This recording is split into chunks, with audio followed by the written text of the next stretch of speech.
Shalom, terimalah salam warta dari Bukit Fajar. Jadikanlah mereka muridku. Dalam nama Bapa dan Putra dan Roh Kudus. Amin. Tuhan sertamu. Inilah Injil Yesus Kristus menurut Yohanes.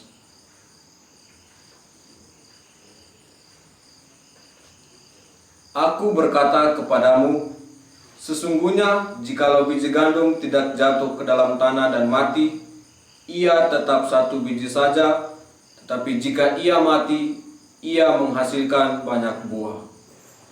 Barang siapa mencintai nyawanya, ia akan kehilangan nyawanya, tetapi barang siapa tidak mencintai nyawanya di dunia ini, ia akan memeliharanya untuk hidup yang kekal. Barang siapa melayani aku, ia harus mengikut aku, dan di mana aku berada, di situ pun pelayanku akan berada.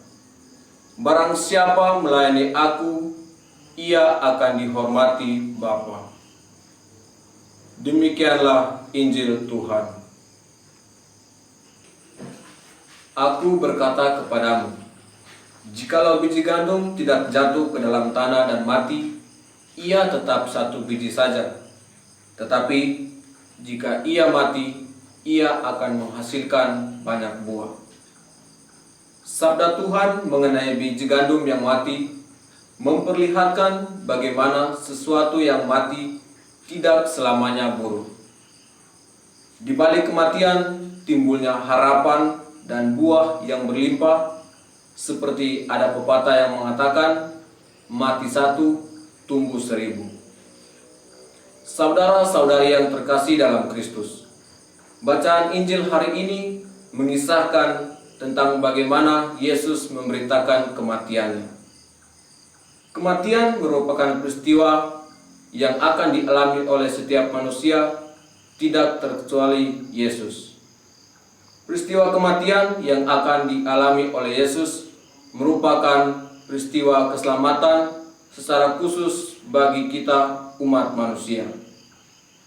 Yesus hendak mengajak kita untuk melihat sisi lain dari kematian yang akan kita alami.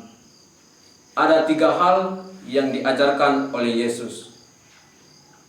Pertama, biji gandum yang jatuh di tanah harus mati dan akan memperoleh buah berlimpah. Kedua, tidak mencintai nyawanya di dunia ini akan memelihara hidup yang kekal. Dan yang ketiga, harus siap sedia menjadi pelayan dan pengikut Kristus. Saudara-saudari yang terkasih dalam Kristus, pada poin pertama, ungkapan biji gandum yang jatuh dan harus mati merujuk pada diri Yesus sendiri. Yesus yang kita imani telah menjadi teladan dan contoh hidup kita. Yesus telah menunjukkan bahwa ia mati karena cintanya untuk kita dan agar kita memperoleh keselamatan. Yesus membuktikan bahwa kematiannya tidak sia-sia. Ada buah yang diperolehnya, yakni manusia semakin percaya kepada Allah dan menjadi pengikutnya. Kematian bukanlah akhir dari hidup, dan seringkali kita takut untuk menghadapinya.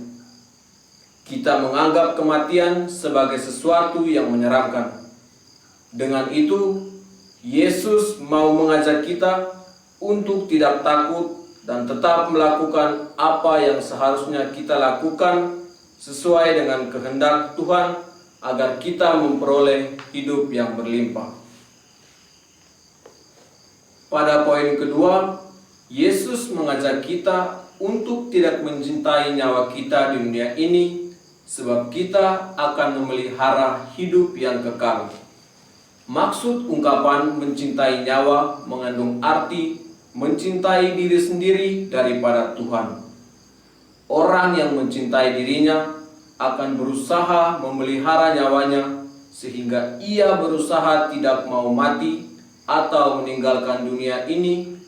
Akibatnya, ia akan kehilangan nyawanya dalam kekekalan. Sebaliknya, orang yang rela kehilangan nyawanya di dunia ini berarti rela mati, meninggalkan dunia ini untuk pergi menuju kehidupan kekal. Kita perlu mengutamakan cinta kepada Tuhan daripada diri kita sendiri. Pada poin ketiga, Yesus mengajak kita untuk menjadi pelayan dan pengikutnya. Menjadi pelayan Tuhan merupakan tugas amat luhur dan mulia, karena mandat itu berasal langsung dari Tuhan. Yesus mengatakan pelayannya harus melayani Dia dan mengikuti Dia. Sebagai pelayan Tuhan, sudah sepatutnya kita melakukan apa yang disabdakannya. Yesus ingin membangun relasi lebih dengan kita, sehingga Ia memberikan kesempatan pada kita untuk menjadi pelayannya. Penekanan penting yakni setia dan taat kepada Yesus. Dengan setia dan taat kepada Yesus, kita secara tidak langsung sedang berusaha melakukan yang terbaik terhadap Yesus.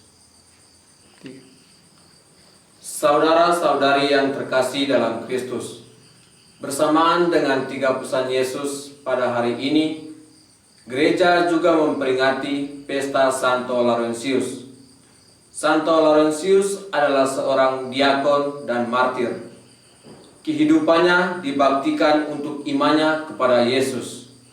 Semasa hidupnya, ia telah berusaha dengan gigih mengikuti Yesus yang adalah teladan hidupnya. Laurentius telah menjadi pelayan Tuhan yang setia, dan karena keberanian imannya, ia rela mati dengan cara dibakar hidup-hidup. Laurentius membuktikan bahwa imannya kepada Yesus tidak dapat disangkal. Ia juga berhasil melaksanakan apa yang telah disabdakan Yesus pada hari ini. Semoga melalui teladan hidup Santo Laurentius, kita senantiasa berusaha untuk tetap siap setia kepada Yesus. Semoga demikian. Tuhan memberkati kita semua. Pergilah, engkau diutus. Dalam nama Bapa dan Putra dan Roh Kudus. Amin.